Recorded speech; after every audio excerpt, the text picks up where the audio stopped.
Hi, I'm Christina Hoffmeyer with Realty One Group, and we are back with another agent question and answer episode. So this one comes from our army of agents out there, both new and old, from Realty One and from other companies. The most commonly asked questions we get as being part of the industry. So 3 guests who are joining me today, and I'm going to let them go ahead and introduce themselves now. Hello, my name is Fontanese Green. I am a local real estate agent. I've been in real estate almost 8 years. I absolutely love it. I do what I do with first-time home buyers, move-up clients, luxury clients, investors. I have worked with you all, so I'm excited to be here. Hi, my name is Rebecca Scarnati.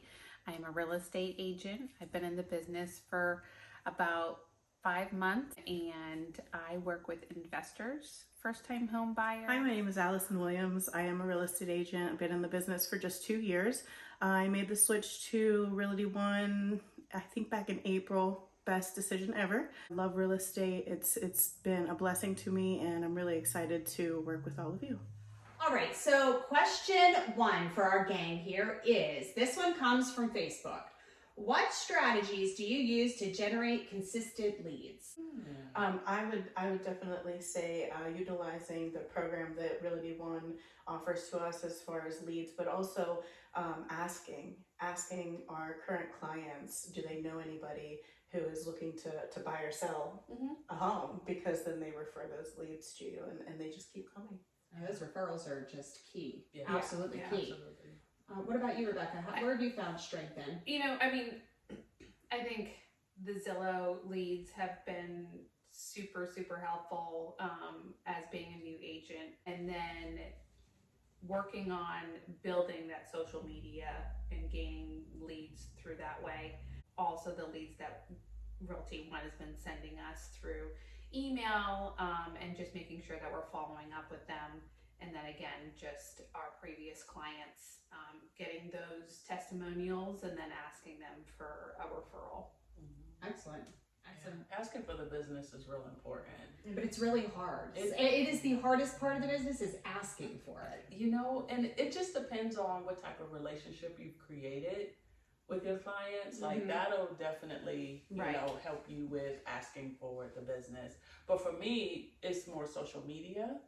Like building that social media presence where people know, like, that's Fontanese, she sells real estate, let me call her. Yeah, you're really good at the social media. You're into a little bit of everything. Yeah. But I think it helps you really connect with a lot of different people. What's that new one you got? The moms group? I just saw that yesterday. Yeah. So I created, it's called Mindful Mom Co., where it's mom entrepreneurs who are getting together and just networking, building community, and just sharing like our struggles as being an entrepreneur, because entrepreneurship is a whole nother thing.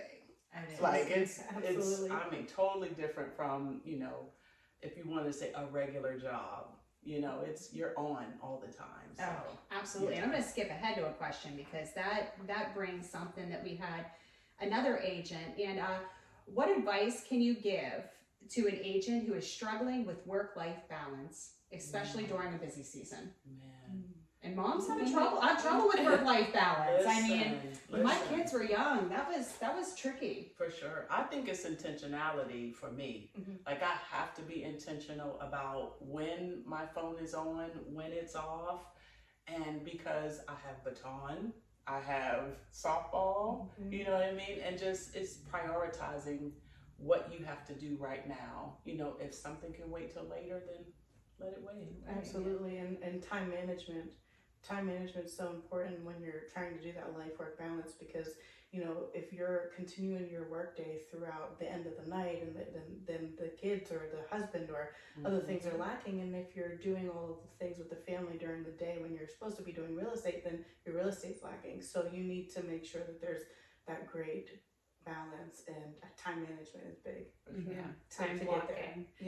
I'm listening to a lot of stuff about time blocking, and I even been listening to Tom Ferry, where he says, like, you should be planning out your entire year, you know, to really make sure that you're already set in stone, like what vacations you're taking, what you're doing every day, and then you can fill in the small things here and there. How do you build and maintain strong relationships with your past clients? Because it's hard, right? I mean, the deal closes, even with the client moves into the house. The last thing they're thinking about is the real estate agent that helped get them there. So how do we keep those relationships going past the closing date? I would say things like sending thank you notes and following up with them, seeing how they're doing, if they need any type of, referrals for any construction that they're going to do to their home, or, just keeping that open communication, and remember to do follow-ups with them, because even though they chose you as a real estate agent and the deal's done, I mean, you created that relationship with them, and you have to keep that going. You have to keep that going for It's several almost sad reasons. sometimes It when our is. clients close, isn't it? It's almost Yeah, sad. it's like, oh. I've had so many clients where I'm like, I know this is my job, but I don't want you to close on your house. I'm done spending time with you. You know what I mean? And then we have others, we can't wait for them to close. Right. We're not going to talk about that here. Right. But I use the magazines, and I mail them out to my past clients so that, because I'm not the best at following up. Like sometimes I forget because life is moving, the kids are busy, the husband, the family.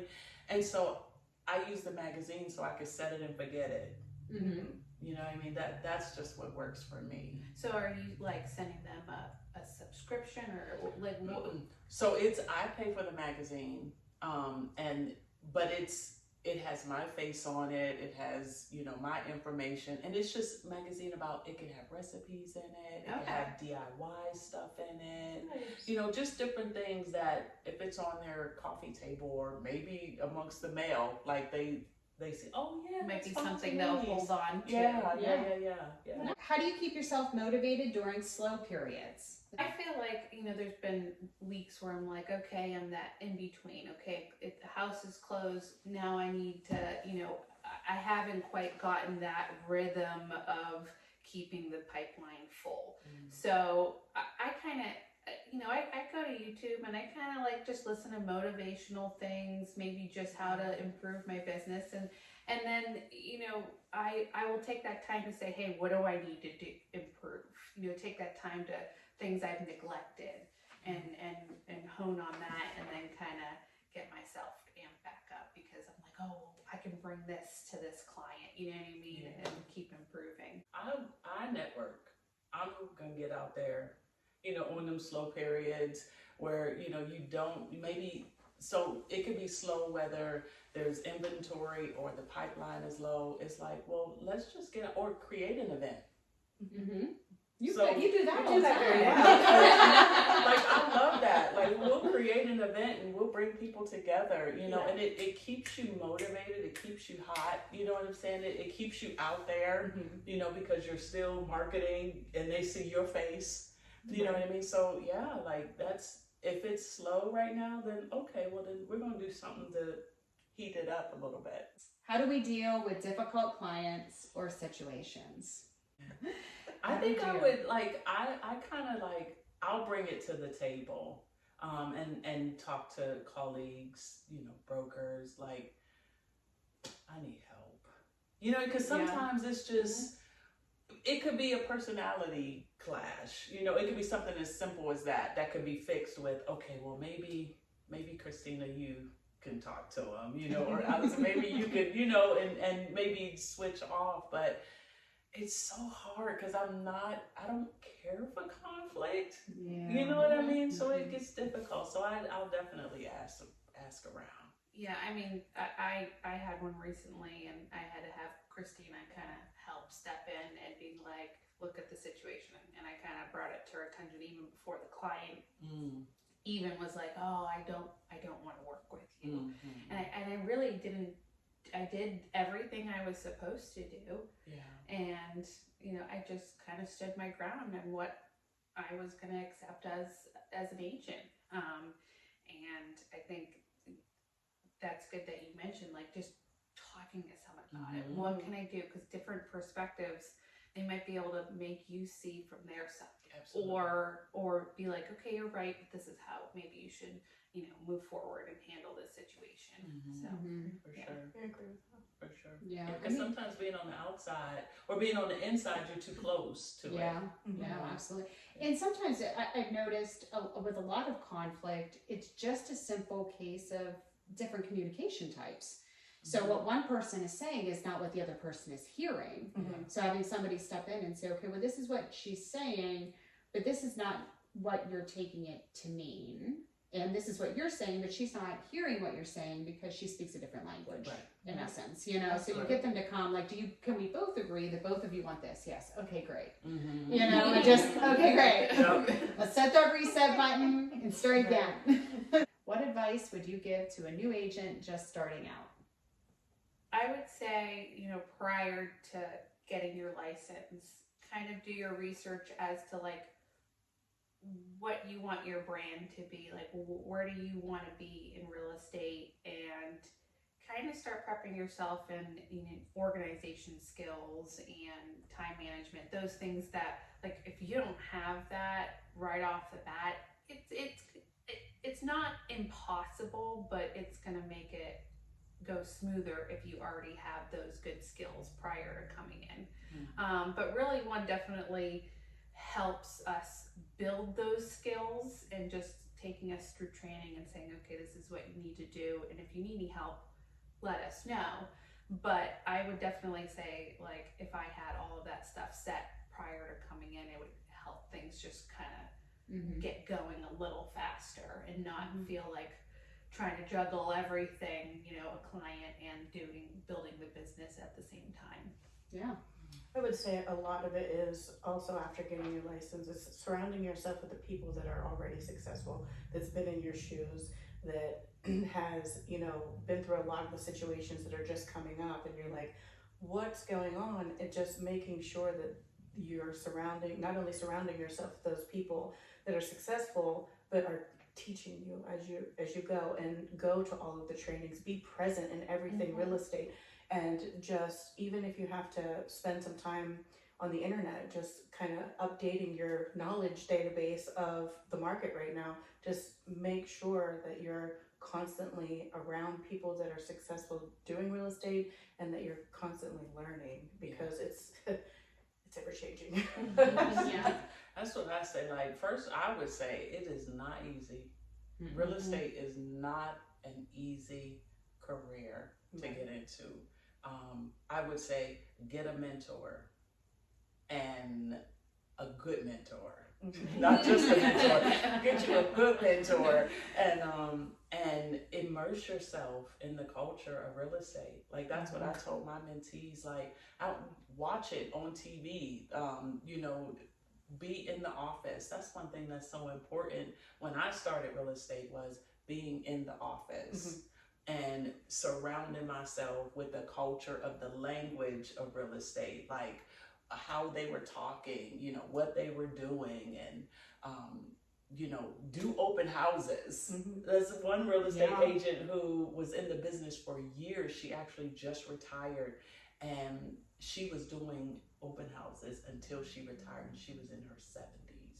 And she was one of the top producing agents in our market.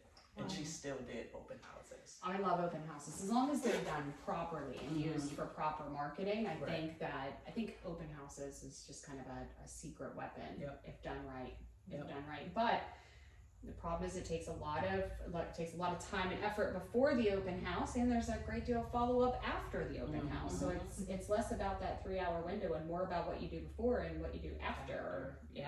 That gives the results. How has your business changed after the NAR settlement?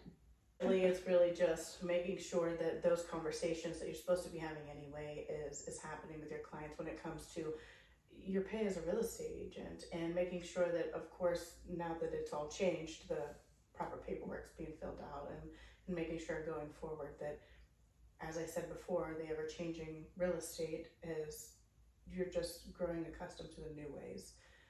Has it been a nuisance or anything? No, I don't think so. I mean, those conversations about our pay, and conversations about percentages, and you know, what this NAR thing is. And I mean, once you know what you're talking about and you move forward with all of that, and you make sure to educate all of your clients, I mean, it becomes second nature. So it's just a part of the business. It changes. Yeah. I mean, I just started, so it really hasn't made a big difference to me because literally happened right in the beginning. So, but I mean, again, just having those conversations with our clients. And I think the biggest struggle with it is just every agent handles it differently. So it's almost just talking with the opposite, like the agent, and saying, oh, what are you doing? What, like, how are we putting it in the sales agreement? Everyone's different how they want it. I think that's the biggest struggle. I mean, with clients, I haven't found one seller who hasn't offered commission towards buyers agents, and everyone's been pretty great about it. Yeah, that's awesome. Yeah, so, and just like she said, like having those relationships with other agents, like it's gonna make you be nice. But one thing that I've learned is not to take it personal. Like, absolutely, don't take it personal. Like, I'm just the conduit, right? I'm just the in-between guy, you know, and I think it's just that more important just to be kind, right? You know, and just to work with your fellow agents, because we really on the same team, right? You know, we're hoping to get our clients to the same goal, right? You know what I mean? So I think if anything that has made, you know, the situation better is having to develop some relationships, you know, with other agents that you may not have really taken the time to chat with, you know, have more than a conversation of where's the BRI, where's the inspection report, you know what I mean? So yeah, it's cool. Like the conversations are necessary. So good. I know there was quite a panic when all of the changes were coming out. There's a lot of misinformation on Facebook. I still see it every day about, you know, sellers aren't paying commission, buyers have to pay. There's a lot of fear mongering going on, so to speak. And had a couple questions here, you know, in the Facebook group about, you know, is this stuff accurate? And I think, you know, for me, I was saying, no, I don't see any of this happening. And I think at least with all of us in this room, it's been true. You don't see any of that happening. I think that we still have sellers that want to sell, buyers that want to buy, and two parties that are doing their best to work together to see that through. Absolutely. So that's the goal. Yeah, it's just now the two agents have to talk a little bit more. So there's nothing wrong with that. There's nothing wrong with that, right? That's right. All right. So before we end the show here, and thank you guys again so much for coming in and spending your time. Who wants to leave us with a I can't believe this actually happened to me real estate story? Who has one? Allison, let's hit it up. So I just shown a house at 10 o'clock this morning, and it was a vacant home. I didn't think nothing of it, but from being in the leasing department prior, I know that going into vacant houses, there could be squatters, there could be people in there stealing things, anything can happen. So I go into the house, and I always announce, hey, I'm the real estate agent. If you're in here, you know, just make yourself known. You can leave. I won't say a word, and that's what it is, so that I keep myself safe. Well, nobody said anything. But when I got up to the top of the steps, somebody was in the closet. And I've never turned around and jumped down them steps faster in my whole entire life. But as I came down those steps, somebody must have thought I was coming down the basement steps. So they sprinted up and ran out the door as I turned the corner. So not only was someone upstairs, someone was downstairs, and I'm like stuck in the middle. So I almost went out on the floor like, oh my gosh, what is going on? And so that was my fun part of today. But and this is not the normal for all of you agents just thinking about coming in and wanting to start your career. It's not the normal, but it is one of the hazards of the profession. So you always want to make sure you go in.